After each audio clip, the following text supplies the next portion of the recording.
Okey, baik. Inilah dia contoh template yang saya kata saya akan beri ini. Kamu isi saja dalam template ini. Kalau kamu ada laptop, kamu boleh type lah. Kalau kamu tak ada laptop, saya tak pasti kamu boleh type tak dalam handphone kamu sebab yang saya bagi dalam bentuk Word. So mungkin kamu boleh buat sementara kamu tulis pada kertas dahulu. Bila ada peluang kamu dapatkan laptop, mungkin kita ada dapat buka KB kan nanti, barulah kamu type dalam bentuk Word atau WPS dan hantar kepada saya. Sebab ini ialah laporan mesti diberi dalam bentuk bertype. Okey, so template saya dah bagi, kamu hanya isi maklumat nama dan nombor mahika giliran kamu. Dan isi kandungan sekali saya sudah tolong kamu masukkan. Lepas kamu siapkan semua laporan, kamu hanya perlu masukkan kamu punya bilangan muka surat. Okey, muka surat di sini. Dia terus masuk. Bahagian pertama, kalau laporan mesti ada pengenalan dia. So topik kita lah algebra. Kamu pergi search lah di mana-mana sejarah tentang algebra. Siapa yang mencipta algebra ini, siapakah pelopor-pelopor untuk matematik dalam algebra. Tidak payah karangan 350 patah perkataan. Satu perenggan pun cukup, pendek sahaja. Mungkin 10 baris, 5 hingga 10 baris cukup. Sebab itu bukan tujuan yang paling utama diuji dalam laporan ini. Intinya iaitu bahagian B, sifat-sifat algebra. Saya ada dalam kertas soalan kata mengkaji 4 jenis sifat algebra. Pertama ialah tukar tertib. So apakah dia sifat tukar tertib? Kamu sudah belajar kan matriks dalam topik 1 semester 1 kamu. Macam familiar kan perkataan tukar tertib, seketuan dan agihan ni sebenarnya bukan saja matriks, algebra pun ada mempunyai sifat-sifat yang sama. So pertama kamu tengok kalis tukar tertib ada 2 jenis, satu untuk penambahan, satu untuk pendarapan. Iaitu A tambah B sama dengan B tambah A, iaitu dia boleh tukar tempat dan jawapannya masih sama. Kalau pendarapan A darab B sama dengan B darab A, untuk matriks dia adalah tidak kalis tukar tertib. Tapi untuk algebra ya, A darab B adalah sama B dengan A. So takrifan untuk tukar tertib, saya buat contoh okay. Tukar tertib bagi penambahan. Maksudnya dia boleh tukar tempat duduk. So saya guna huruf A dan B jugalah. A tambah B adalah sama apabila B dengan A ditukar tempat. So ini adalah takrifan untuk tukar tertib bagi penambahan. Sekarang kedua pula untuk pendarapan. Kenapa tidak mahu? Okey. Pendarapan, darapan. So masih guna A dengan B, cuma ini ialah guna darab. A darab B adalah sama dengan bila ditukar tempat A, B. Okay. So inilah takrifan untuk tukar tertib penambahan dan pendarapan. So sila beri satu contoh untuk nombor nyata dan satu lagi contoh untuk perempat algebra. Nombor nyata tu sangat senang lah. Kamu bolehlah guna apa-apa nombor yang kamu suka. Contohnya 1 dan 2 lah, paling simple. Okay. 1 tambah 2 adalah sama dengan 2 tambah 1.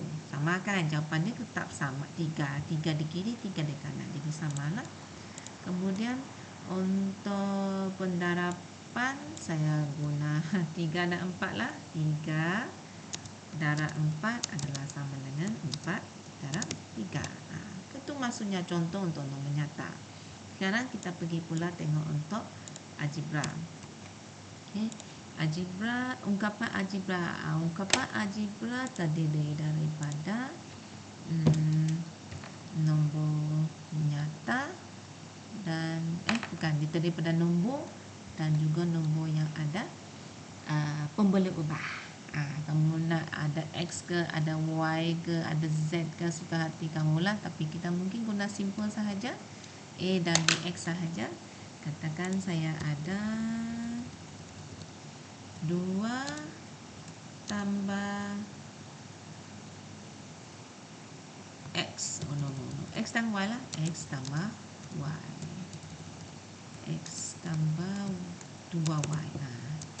Sama dengan, terbalikkan dia, 2y tambah dengan x. Terbalikkan saja macam tu. Okay. Kalau algebra mesti ada sebutan, apa boleh ubah. Kali ini mungkin untuk darab saya nak libatkan kuasa 2 kan, huruf P ke, P kuasa 2 darab dengan P kuasa 2 darab dengan 4K kan. Okay. Adakah adalah sama dengan, bila saya terbalikkan mereka, itu 4K darab dengan P kuasa 2. Okay, sudah siap. Contoh untuk ungkapan algebra. Ini ialah untuk bila dia ialah sifat tukar tertib. Okay, kamu terangkan bagi operasi penambahan dan pendarapan. Next, pergilah untuk seketuan. Apa dia seketuan? Tengok balik nota matriks kamu.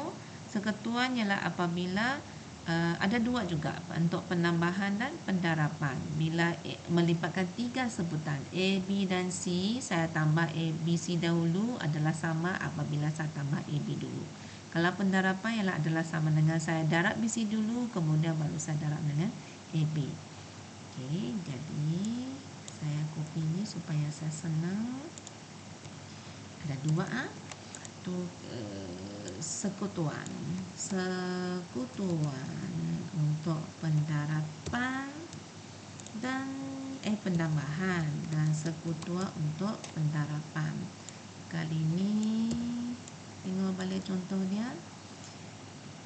Ya, A tambah kurungan B tambah C, kurungan A B tambah, okey, salin saja. A tambah kurungan B tambah C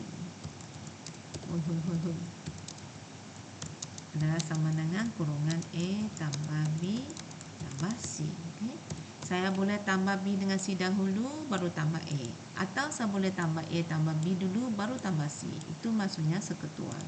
So untuk pendarapan dia pun sama, cuma daripada simbol tambah ni dia menjadi simbol darab.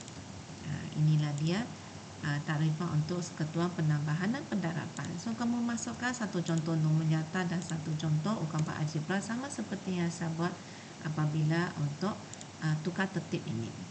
Okay. Next kita ada sifat agihan. Apa dia sifat agihan? Ini dia.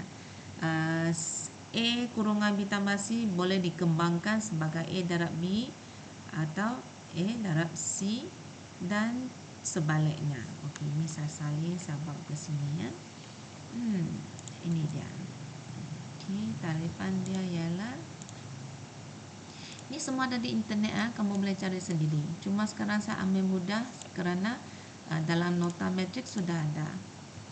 Okey, kalau agihan KA B tambah C adalah sama dengan AB tambah AC, atau kurungan B tambah C A sama dengan BA tambah CA. Itu dia. So kamu berilah 2 contoh nombor nyata dan satu contoh nombor nyata dan satu untuk ungkapan. Saya berilah untuk yang nombor nyata ini. Okay, apa penombor? 1, 2, 3 adalah sama dengan 1 darab 2, ini 3 kan. Tambah dengan 1 darab dengan 3.